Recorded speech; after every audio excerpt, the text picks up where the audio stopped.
Hemos quedado con José Luis que seríamos un poco breves para dar un poco de cancha. ¡Ay! No, José Luis. No, con él. No, ya lo había hecho bien. Hasta ahora te llamas José. Sí. Bueno, si te quieres llamar Rafael, no hay problema. No. Pues habíamos quedado porque como que aquí cierran a las 8 y todo esto, pues sí, como que hay tanta gente, sí, habían preguntas para hacer la cosa un poco más amena y no dar tanto el rollo ¿no? Para concluir, voy a decir de que solamente una persona que estuvo en las Checas, que fue Loreto Pellaniz, es la única persona que se represalió en la época de Franco. Las demás pasaron años en prisión, pero el único condenado, igual que en Barcelona, que solamente fue Laurensic, los pasaron por las armas y fueron los que pues, se culpabilizaron de todas las muertes que habían habido, teniendo en cuenta que los principales impulsores de las Checas huyeron al extranjero y nunca más se supo de ellos y no pudieron, o sea, nadie les castigó por lo que habían hecho. Muchas gracias y pasamos a turno de preguntas.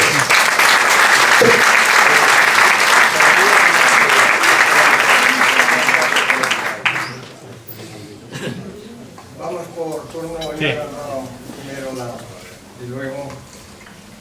Sí, el señor hablaba de la ingente imaginación de los republicanos para torturar en las Checas, pero en realidad no había una relación de fondo en cuanto a que seguían un protocolo de tortura indicado al señor Santiago Carrillo en Rusia. No tenían un protocolo. O sea, la mayoría de ellos improvisaban. Lo que pasa es que improvisaron todos haciendo lo mismo. Es decir, es curioso porque lo de clavar astillas en las uñas supongo que debe ser una cosa muy tradicional dentro de los torturadores, porque todos lo han hecho. A lo mejor se iban pasando la información unos a otros, eso no lo niego, pero es muy casual de que en Madrid pasara esto, en Barcelona pasara esto y en Valencia pasara lo mismo. Es decir, tenían unos protocolos pero no les venían de Rusia. O sea, Rusia casi ni les importaba.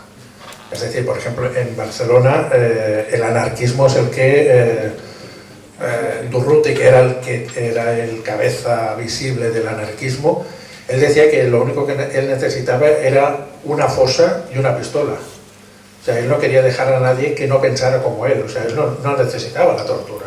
Él quería acabar con la gente que no pensara como él. Él quería hacer de Cataluña, quería hacer un núcleo anarquista. ¿Para qué torturarlos? Si es que no les servía de nada torturarlos. Los que sí que empezaron a torturar en gran medida fueron los del SIM y el de DIDE, para el hecho de saber dónde se escondía la gente. Pero claro, teniendo en cuenta que las grandes torturas empezaron a partir del año 1937, es decir, los 5.000 y pico de personas que murieron en el 36, estos no fueron... No los torturaron en ningún momento, estos fueron a tiro limpio en las sacas y esto. Lo único que sí, que cuando se empezó a pensar que existía la quinta columna, entonces sí que querían saber quién estaba detrás de la quinta columna, dónde se escondían, quién formaba parte, y entonces sí que empezaron a ver las torturas, pero fue por una historia de un conocimiento de saber a qué enfrentarse, pero al principio de la guerra lo único que les interesaba era hacer una limpieza generalista. Dos hechos me han llamado la atención. El primero, aproximadamente un tercio de los que has dicho que fueron eliminados eran carlistas. ¿Por qué fueron, si es que fueron especialmente a por ellos? No consta que los carlistas fueran especialmente débiles, pero igual se cebaron especialmente los carlistas porque sabían que iban a ser en el futuro un problema mayor o la vanguardia, y se cebaron especialmente en ellos. Y por otro lado, en parte ha quedado respondido con el comentario que has hecho, pero hay un hecho cierto. Incluso la purga interna, la misma purga interna que hicieron en España parece un calco de la que hicieron los bolcheviques con los mencheviques. Entonces, no sé si hasta eso lo has profundizado un poco más. Sí, o sea, hicieron purga interna entre ellos. Tienes, por ejemplo, el que había sido cónsul en Barcelona, Oshenko, que era un héroe por todo lo que hizo aquí en España, por decirlo así. Lo llamaron a Rusia y lo colgaron. O sea, se lo cargaron, o sea, y él ya sabía, o sea, incluso, por ejemplo, Oshenko le dio la última cena, por decirlo así, a Andreu Nin, en el consulado de Barcelona, y esa misma noche se lo llevaron y es cuando Nin ya desapareció. O sea, que para ellos Oshenko era un personaje de los suyos, por decirlo de alguna manera, y lo colgaron. Y con lo que dices de los carlistas, no es que tuvieran una cosa en especial contra los carlistas, que también, porque eran católicos, porque eran de derechas y toda esta historia. Lo que pasa es que tenían las listas. Esto fue la cosa más sencilla, es decir, los centros carlistas tenían a sus afiliados, tenían listas de quién era carlista, de quién era de la CEDA, de quién era... No necesitaban nada más que ir y tenían el nombre y la dirección. Y como que también jugaron ellos con una ventaja, que era de que no te pensabas que te lo iban a hacer. Por ejemplo, te pongo un ejemplo personal, dos tíos de mi abuela, o sea, dos hermanos de mi abuela, los mataron por ser carlistas, pero los fueron a buscar a su trabajo. Y esto me lo explicaba mi abuela, es que ellos decían que ellos no habían hecho nada, que solamente eran carlistas, que por qué los tenían que matar. Y los dos los encontraron en la carpintería que tenían, se los llevaron a Moncada de Resacia y les pegaron 2 tiros. O sea, la gente no tenía conciencia de que podían ser, de que los iban a matar por ser carlistas o por ser esto. O sea, no les iba a ellos, porque tampoco nos habían puesto en política activa, en el sentido de ser políticos de nivel público, sino que eran afiliados a un partido carlista. Bueno, pues como uno puede ser afiliado a una asociación o como aquí, ¿no? Pero si tú, por ejemplo, estás afiliado donde estamos hoy, ¿tú crees que te van a venir y te van a matar? No, o sea, los cogieron a contrapié a todos, por eso hubo tantos. De momento no. De momento no, bueno, esperemos que no. Voy a hacer una aclaración para mí. Y es la siguiente. Cuando ha formulado, digamos, por un lado las checas, por otro lado las sacas, por otro lado... Pero yo creo que hay dos puntos también importantes que señalar, y lo digo yo por mi experiencia familiar, y fue el asalto de la gente, por no querer calificar de otra manera, a los cuarteles. Y en particular al cuartel de caballería, donde asesinaron a un montón de oficiales. Yo no sé si se salvó alguno, pero fue una verdadera escabechina, un asesinato en masa. Y luego, respecto a las sacas, sí se hablaba de las sacas de las prisiones, pero es que había sacas en las casas. En las casas, iban a las casas y sacaban a la gente y la llevaban normalmente hacia el saler y allí la abandonaban con uno o más tiros en la cuneta. Y luego hay otra cosa que yo tengo que decir porque me duele muchísimo, y es, dentro de algunas checas no solamente se torturó, sino que en algún caso, y no voy a citar el nombre para no despertar más dolor, a alguna mujer joven de 20 y pocos años que la acabaron asesinando, primero la torturaron y luego la violaron. Y por aquí están sus sobrinos y me pueden dar fe de lo que ocurrió. O sea, que eran verdaderos animales. Pues no se trata aquí de ideologías, como tú has dicho muy bien. Se trataba de personas que lo que querían era hacer daño, porque si no, no se puede entender lo que ocurrió. Por eso decía al principio que es muy importante perdonar siempre, y que Dios nos perdone también, pero olvidar no, lo hemos de conocer y hemos de saber lo que pasó, para que no vuelva a pasar. Y no se puede admitir lo que entonces estaba diciendo muy bien el conferenciante, que era el que no pensaba como yo, ese había que ir a por él. Bueno, eso no hemos llegado al extremo ese, pero ya está empezando a ocurrir, ¿eh? El pensamiento único, y el que no piense como yo, o como nosotros, pues está fallado. Hay que tener cuidado con estas cosas, porque se habla mucho de democracia, pero se ejerce muy poco, en determinados ambientes y en determinados sectores. Gracias. Bueno, yo quería hacerte una pregunta, o dos, mejor dicho. La primera sería que nos dijeras por qué el nombre de Checas, o sea, por qué se le llaman Checas. La segunda era que, bueno, pues a preguntas que te han hecho en cuanto a los métodos que se empleaban, salvo error por mi parte, yo tengo entendido que sí que había un diseño, o sea, se hizo una persona en concreto, creo que era un húngaro, vamos, hay un personaje que estuvo diseñando esas chicas y algunas de las torturas que se hicieron en las chicas. Entonces era la doble pregunta. El nombre de Checas viene del ruso, que es un nombre muy rarito, pero esto que es ruso. Y eso que dices sí que es cierto. Lo que pasa es que, como decía José Luis, es decir, sí que veían algunas que sí que estaban preestablecidas, pero como que iban a asesinar, no tenían una conciencia clara de lo que tenían que hacer. Es decir, les podías dar, por ejemplo, en Barcelona, que esto lo publiqué yo en un libro que se llama La Lista Masónica, había una lista, o sea, las patrullas de control iban con una lista con el nombre y apellidos de las personas que pertenecían a la masonería, y estos eran intocables.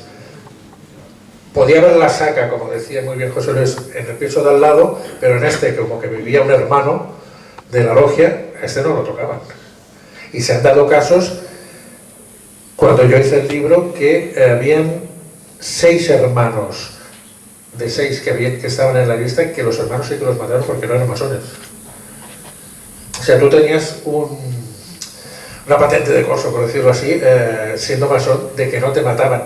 Pero eran cosas muy contadas, porque la gran mayoría de ellos eran criminales. Pero es que eran criminales, es que, o sea, no hace falta disimular y poner muchos adjetivos para rebajar el tono, es que eran criminales, es decir, ellos les importaba muy poco la vida y tú les podías decir, oye, mira, sí, porque hay una táctica que es de manera que ellos cogían y te pegaban un golpe de culata y te levantaban la cabeza y ellos ya estaban tranquilos. O sea, es que ellos iban al asalto y a matar por matar. Se conoce como Puente de la Muerte y todavía se puede ver un puente que hay en la Reba, cruzando la Rambla del Pollo, que viene de Chiva al puerto de Catarroja, y que hace un zigzag, donde en aquella época se salieron 600 y se mataron. Es el único puente de la muerte que conozco en Valencia.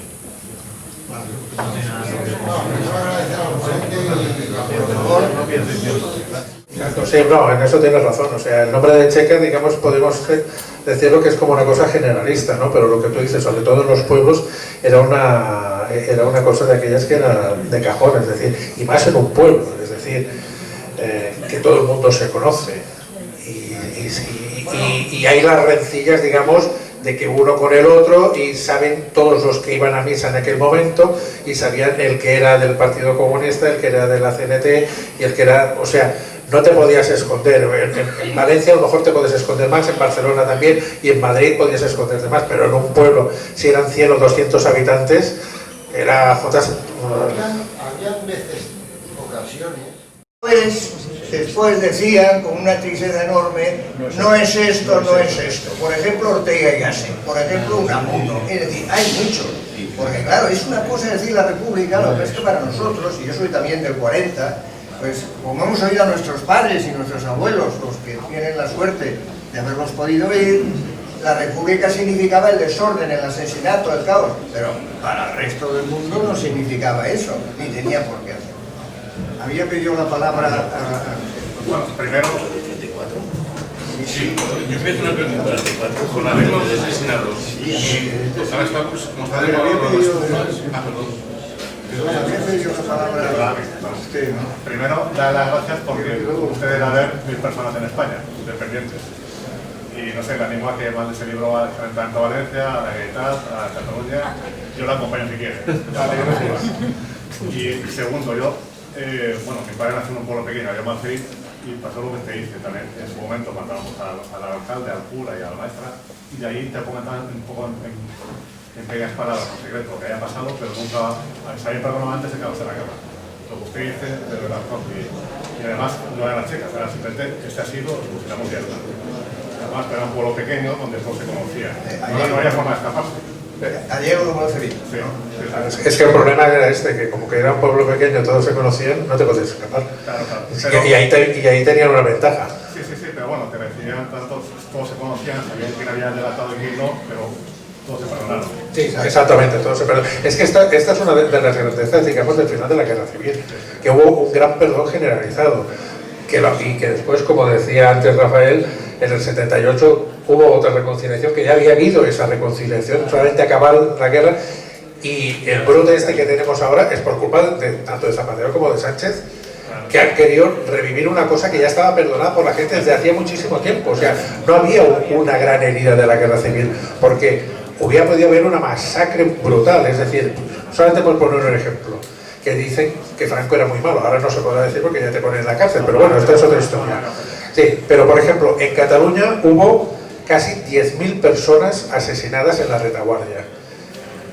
La represalia por parte de Franco fue de 3.500. Es decir, no hubo tanta represalia después de la Guerra Civil, muchísima gente se perdonó. Si la gente hubiera sido mala, por decirlo de alguna manera, o hubiera tenido ganas de revancha, o hubiera tenido ganas de esto, se hubieran habido miles y miles de personas que hubieran dicho este, y no se dijo, se perdonó. Los ejemplos que yo he puesto antes. La gente perdonó mucho antes de que se acabara la guerra, perdonó durante la posguerra y siguió perdonando y se olvidó, porque en el fondo la guerra civil se puede decir que era una guerra incivil, porque fue entre hermanos. Y cuando una guerra es entre hermanos, a lo mejor si hubiera sido una guerra entre Francia y España, hubieran habido muchísimos miles más de muertos porque la gente no se lo hubiera perdonado. Pero al fin y al cabo que tenías al vecino de al lado, que por unas circunstancias había pasado eso. También la gente había, digamos, durante la República y todo eso, había habido mucho odio. Y luego también mi abuelo era camplista y me comentaba también lo que está comentado de Valencia, también lo comentaba. Y ese odio que había habido, porque tengamos en cuenta que España fue un país que desde 1833, con la Primera Guerra Carlista, hasta la Guerra Civil, estuvo casi un siglo de guerras. Y a la gente también estaba cansada de tantas guerras y ya tenía ganas de evolucionar un poco. Y por eso hubo ese gran perdón. Yo creo que es una de las cosas que hay que reflexionar y tener en cuenta, es el gran perdón generalista que hizo la gente a nivel general. Yo quería preguntar simplemente, ¿los restos de todos asesinados fueron encontrados? ¿O pasa como con las tumbas famosas que están rebuscando, que habrá gente que fue asesinada en esa época y no fueron encontrados sus restos? Pues deben haber que no se hayan encontrado, pero de los 6.138 estos sí, porque son los que están certificados. Evidentemente, como pasa con todas estas cosas, hay gente que eso es otro de los misterios, porque hay gente que se sabe que desapareció pero nunca lo reclamó nadie de la familia. No sé por qué no lo reclamaron nunca, pero sí, evidentemente alguno debe quedar en alguna cuneta perdido. En Denia, arriba del Mongo hay una sima donde el coche de la Pepa, que era un coche que era nocturno, se llamaba la Pepa, tiraba por la cima a esta gente. Esa cima es profundísima y ahí nadie va a poder buscarlo. Sí, nada, hacer un pequeño comentario porque se ha hablado, pues eso, estamos hablando del 36. No nos olvidemos del 34. Es decir, que el 34 es un golpe de Estado hecho por la izquierda y no es en Asturias, es en España. Pasa que en Asturias es donde esto, o sea, ahí gana la derecha, o sea, las elecciones las gana la derecha. Pasa que no se atreven ni a gobernar. Porque es la CEDA, ¿no? Que es la que le cede el gobierno, me parece, al de Rux, corregirme. Y cuando el gobierno de la Rux, que yo sepa, se le ocurre de los 14 o 16 ministerios que tiene, darle 2 a la CEDA, se monta la que se monta la revolución, que es un alzamiento, un golpe militar, o sea, armado, por parte de la izquierda. Y se da en toda España, en toda España. Y al final donde prospera más es, pues, en Asturias. O sea, que no, esa idea idílica de una república, vamos, ideal, no era eso. Un amigo me contaba, en cuanto los generales se sublevan, cuando los generales Franco y tal se sublevan al grito de ¡Viva la República! ¡Ojo! Y se sublevan con la bandera de la República. Pasa que en la República se murió en cuanto, vamos, desde mi punto de vista, en cuanto entregaron las armas a la gente, al pueblo. Esa entrega de armas al pueblo dio origen seguramente a todas estas barbaridades que estamos hablando y que estamos conociendo. Bien, vamos a ir terminando. Quería hablar algunos de ustedes más, alguna pregunta más. Lo que acaba de citar ese señor, el alzamiento no es con la República, porque estuvo precisamente a punto de fracasar porque Mola y Sanjurjo se vinculaban pero en aquellos momentos la fuerza popular eran los requetés que se negaban a través especialmente de Manuel Falconde a levantarse con la bandera republicana. Obligaron al ejército a que participase con la bandera nacional. O sea que la bandera republicana no fue nunca izada. Otra cosa eran las simpatías que pudieran tener, entre ellas Franco. Franco se vinculó a la bandera republicana por el juramento que había tenido. También hemos de decir que el alzamiento no fue iniciado por Franco. Franco se unió posteriormente. El alzamiento fue por Mola y Sanjurjo, en contacto con, en aquellos momentos, don Manuel Falconde, que representaba a don Javier de Borbón y Parma, y fueron los tercios que llenaron en su día la plaza de los fueros de Navarra. Ese fue el alzamiento popular, de lo contrario hubiese sido una militarada más. Por lo tanto, Franco se unió posteriormente, y si hacemos caso a un historiador, cuando salió de Canarias llevaba dos cartas, jugaba a las dos partes, entre ellas una es: me pongo al frente del alzamiento nacional para acabar con, y la otra, por si perdía, al frente de la República. Por lo tanto, después sí, evidentemente, fue elegido, esto para la historia, fue elegido presidente del gobierno del Estado español en la asamblea que hubo de un pequeño comité, creo que fue en Valladolid o Salamanca.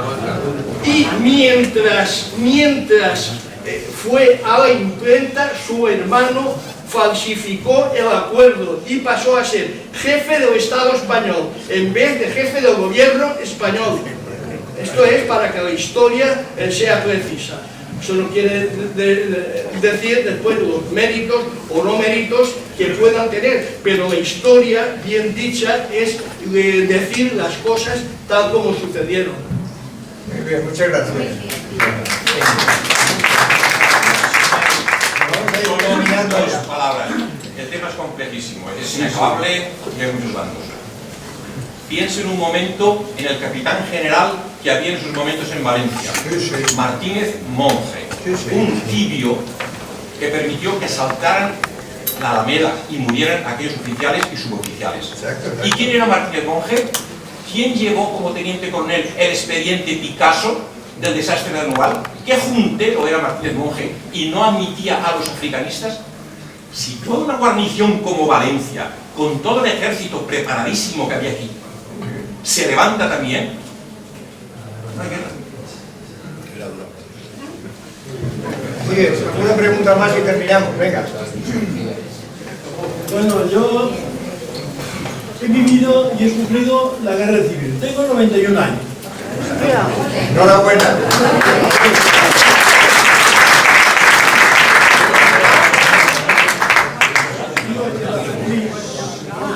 Un hermano de mi madre, estábamos jugando en casa de mi abuelo, y vinieron del comité y dijeron: José, han dicho del comité que vayas, que quieren hablar contigo. Y era en el año 36, en julio del año 36. Se fue al comité y no venía a casa, y Y mi padre fue al comité a ver qué pasaba. Lo habían encerrado, lo habían llevado a él, más 33 más que cerraron en Soñar. Soy de Soñana. Y mi padre se enfadó con el jefe del comité y le dijo, pero ¿por qué? Decidme por qué la habéis enterrado. Y se enfadó mucho. Le dijeron, José María, calla, porque si no tú dirás dónde está tu cuñado. Por otra parte, felicitar al conferenciante porque me ha gustado mucho de la forma que lo ha dicho, que lo ha explicado, porque tengo un libro escrito y encargado por los excombatientes de la guerra civil y los datos que ha dicho el conferenciante coinciden completamente casi con los que escribe el libro este. Enhorabuena y que siga esta reunión. Me ha gustado mucho.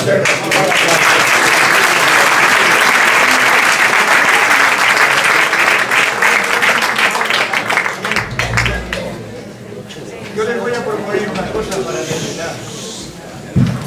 Les voy a proponer que guardemos unos segundos de silencio en recuerdo de todos, de un bando y de otro, que murieron de una forma u otra en la Guerra Civil Española.